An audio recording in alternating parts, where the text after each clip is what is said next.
یہ کہانی مغلیہ دور کے ایک ایسے وقت کی ہے جب ہندوستان میں بادشاہوں کا راج تھا، شاندار محلات تعمیر کیے جاتے تھے اور کسی کہانیوں میں پریوں اور جنوں کا ذکر عام تھا۔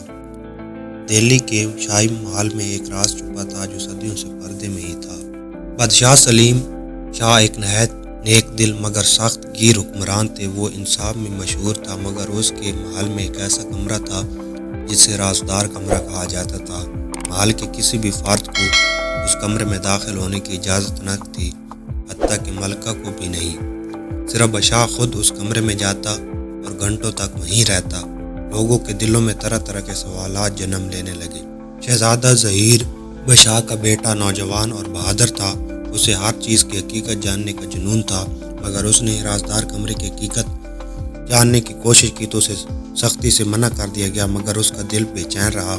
ایک دن جب سارا محل نیند میں تھا، وہ چپکے سے اٹھا اور اس کمرے کی طرف چل پڑا۔ کمرے کے دروازے پر ایک عجیب سی چمک تھی، جیسے کسی جادوئی طاقت نے اس کا پہرا دے رکھا ہو۔ شہزادے نے لرزتے ہاتھوں سے دروازے کو چھوا تو دروازہ خود بخود کھل گیا۔ اندر داخل ہوتے ہی شہزادے نے دیکھا کہ کمرے میں ایک بہت بڑی الماری رکھی ہوئی ہے۔ دیواروں پر پرانے وقتوں کی نایاب کتابیں اور خفیہ نقشے لگے تھے، لیکن جو چیز سب سے حیران کن تھی وہ ایک شیشے کا صندوق تھا جس میں ایک جادوئی تلوار رکھی تھی۔ جیسے ہی شہزادہ تلوار کے قریب پہنچا، اچانک دروازہ زور سے بند ہو گیا اور ایک خوفناک آواز گونجی، جو کوئی بھی میرے راز کو جاننا چاہے گا اسے انجام بھگتنا ہوگا۔ شہزادہ خوفزدہ ہو گیا، لیکن ہمت نہ ہاری۔ اس نے تلوار اٹھا لی اور اچانک کمرے میں ایک روشنی پھیل گئی۔ اس کے سامنے ایک پرانی تصویر آویزاں تھی جس میں ایک بہادر سپاہی دکھایا گیا تھا۔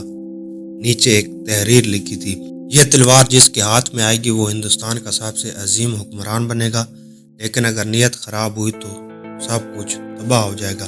اسی لمحے بادشاہ سلیم شاہ دروازہ کھول کر اندر داخل ہوا۔ اس نے شہزادے کو تلوار تھامے دیکھا اور ایک گہری سانس لی۔ شاہ نے کہا، بیٹا، یہ تلوار ہماری نسلوں کی امانت ہے۔ یہ وہی تلوار ہے جسے حضرت علی رضی اللہ تعالیٰ عنہ کی ذوالفقار کہا جاتا تھا، اور اسے ایک پرانے درویش نے میرے آباء و اجداد کو سونپا تھا۔ جب بھی کسی بڑی مصیبت میں ہوگا اس تلوار سے مدد لی جائے گی، مگر یہ صرف اسی کے کام آئے گی جو سچا اور دیانتدار ہوگا۔ شہزادہ حیران رہ گیا۔ وہ سمجھ گیا کہ اس کے والد کیوں اس کمرے کو راز میں رکھتے تھے۔ وقت گزرتا گیا اور جب بادشاہ سلیم شاہ کا انتقال ہوا تو شہزادہ ظہیر تخت پر بیٹھا۔ اس نے ہمیشہ دیانتداری اور ایمانداری سے حکومت کی، اور جب بھی کوئی مصیبت آئی اس نے تلوار کو یاد کیا۔ یہ کہانی ہمیں سکھاتی ہے کہ ہر راز کے پیچھے ایک بڑی ذمہ داری ہوتی ہے۔ طاقت انہی کے کام آتی ہے جو اس کے حقدار ہوتے ہیں۔